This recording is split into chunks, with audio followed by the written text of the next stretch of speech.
But that was nothing compared to our second most dangerous spot, which just so happens to be in the middle of the Amazon rainforest, the beauty of which can only be paralleled by its danger. Because in a matter of moments, the forest can go from this to this. Just a little rainstorm can cause the rivers to flash flood and overwhelm the entire area. And today, we're visiting the Gata Cataracts waterfall, where a flash flood could send us down over 1,000 feet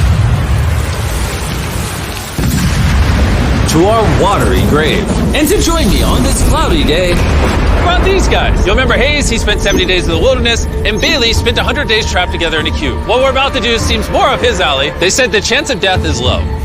Wait, come on boys, let's hit